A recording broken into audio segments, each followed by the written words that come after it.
भरतपुर नामक गांव में एक पिता रहता था जिसका इकलौता बेटा रिंकू था। माँ रिंकू को जन्म देते ही चल बसी थी।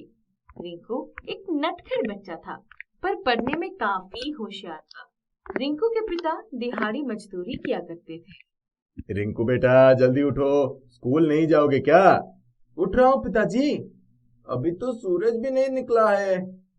बेटा अच्छे बच्चे हमेशा सूरज निकलने से पहले ही सोकर उठ जाते हैं। ठीक है पिताजी, लीजिए मैं उठ गया। बहुत बढ़िया, जाओ अब जल्दी से नहाकर आ जाओ, मैं तुम्हारे टिफिन की तैयारी करता हूँ। रिंकू अंगड़ाई लेते लेते नहाने के लिए चला जाता है और रिंकू के पिता उसके लिए टिफिन बनाने लग जाते हैं।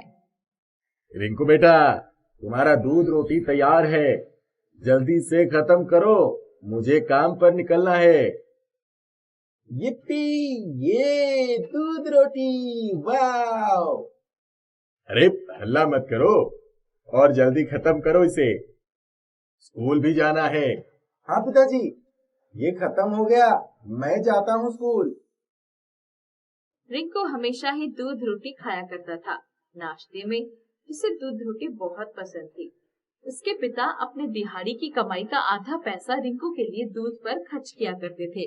पिता रोज दिन भर मजदूरी करते थे और दिन की जो भी मजदूरी मिलती थी उसमें वापस अपने पास दूध लेकर आते थे क्योंकि रिंकू दूध रोटी ही पसंद करता था। उस समय रोज कुछ और ही हुआ। कहाँ थे इतनी देर?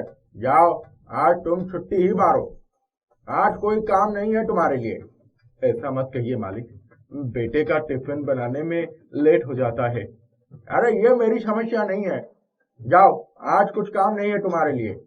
मजदूरी के पैसे से ही हर रोज बच्चे के लिए दूध खरीदता हूँ मालिक, रहम करो, आज पैसे नहीं मिले तो बच्चा भूखा ही सो जाएगा। तुम जा रहे हो या धक्के मार के भगाऊं यहाँ से तुम्हें?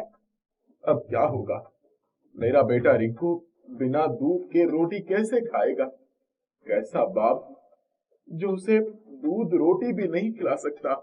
रिंकू स्कूल जा चुका था और उसके पिता काम से निकाले जा चुके थे। वो वही और काम मांगने निकल जाते हैं ताकि रिंकू के दूध रोटी का इंतजाम कर सके। साहब कोई काम हो तो दे दो। नहीं है कोई काम, आगे बढ़ो।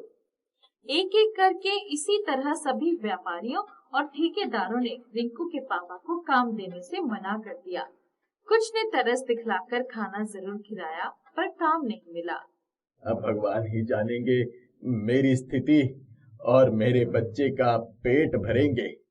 रिंकू के पापा अब घर की तरफ वापस आगे बढ़ गए। वक्त से पहले ही घर पहुंचकर रिंकू के पापा ने रसोई घर में एक अचरज करने वाली घटना को महसूस किया। ये दूध और रोटी कौन रख गया है यहाँ? ये तो सुबह से ही खत्म हो गई थी। रिंकू के पापा सोच में पड़ गए कि आखिर बंद घर में कौन आकर दूध और रोटी रख जाएगा। हटाओ, जिसने भी रखा हो, जरूर भगवान ने उसे मेरी तकलीफ देखकर भेजा होगा। आज रात को रिंकू ये दूध रोटी खा लेगा। रिंकू स्कूल से आ चुका था। उस किचन में रखी हुई दूध रोटी खाई और पढ़ाई करके सोने चला गया। पिताजी, आज की दूध रोटी में बेहद अपनापन सा स्वाद था। बेटा तुम्हारी मम्मी ने बनाया होगा, ये समझ लो। हाँ पिताजी, अगर आज माँ होती तो बिल्कुल ऐसे ही मुझे रोटी बनाकर खिलाती। अच्छा ठीक है, अब सो जाओ, सुबह स्कूल जाना है। ठीक है पिताजी। अगले दिन फिर वही कहानी दोहराई गई। रिंकू के पिताजी काम पर तो निकले लेकिन कहीं काम नहीं मिल पाया। थक हार कर घर आए तो देखा, अरे ये क्या, आज फिर से किसी ने रसोई में दूध रोटी रख दिया। कौन है जो हमारी मदद कर रहा है? तभी रिंकू के स्कूल से उसके पिता के लिए बुलावा आया था। आप रिंकू के पिताजी हैं? जी हाँ, कोई बात है क्या? हाँ जी, आपको प्रधानाचार्य जी ने बुलाया है। ठीक है, आप चलिए, मैं अभी आता हूँ। रिंकू के पिता स्कूल में जाकर प्रधानाचार्य से मिलते हैं। आप ही हैं रिंकू के पिता? जी मास्टर जी, कोई शिकायत है क्या मेरे बेटे की? अरे नहीं नहीं, आपका बेटा बेहद होशियार है। आज उसने सरकार द्वारा आयोजित एक कठिन प्रतियोगिता में हिस्सा लिया था, फिर क्या हुआ मास्टर जी? मुझे ये बताते हुए बेहद ताजुब हो रही है कि उसने पहली ही बार में उस कठिन परीक्षा को पास तो किया, साथ में मेरिट सूची में भी जगह बना ली है। अब भारत सरकार उसे प्रशिक्षण देकर बाल वैज्ञानिक बनाएगी, जिससे हर महीने उस 25,000 रुपए का भी भत्ता मिलेगा। अपनी अनुमति के लिए मैं यहाँ आपको बुलाया हूँ। रिंकू के पिता के आंखों में खुशी से आंसू छलक पड़े। रिंकू को दूध रोटी बहुत पसंद है मास्टर जी। प्रशिक्षण में उसे मिलेगा ना? बिल्कुल, चिंता मत कीजिए आप। वहाँ रिंकू का पूरा ख्याल सरकार रखेगी और उसका मासिक भत्ता सीधे आपके पास मनी ऑर्डर से पहुंच जाएगा, क्योंकि रिंकू अभी वेतन नहीं ले सकता। जाइए, जल्दी से मिल लीजिए रिंकू से। 1 घंटे में हवाई जहाज से हम निकलने वाले हैं इसे लेकर। लेकर आइए आप, ले जाइए आप। मैं उससे मिल लिया तो वो जा नहीं पाएगा। आप बिल्कुल चिंता मत कीजिए, हम पूरा ख्याल रखेंगे उसका। और फिर रिंकू के पापा वापस चले गए, दूर से अपने बेटे को देखकर। घर वापस जाकर रिंकू के पापा रसोई में रखी दूध रोटी खाते हैं। रोटी को खाते ही वो समझ जाते हैं कि दूध रोटी जरूर रिंकू के माँ ने ही अवतार लेकर बना रखा है। उन्हें रिंकू की गुजर चुकी माँ के हाथ का स्वाद आ गया। तभी रिंकू की माँ प्रकट हो गई।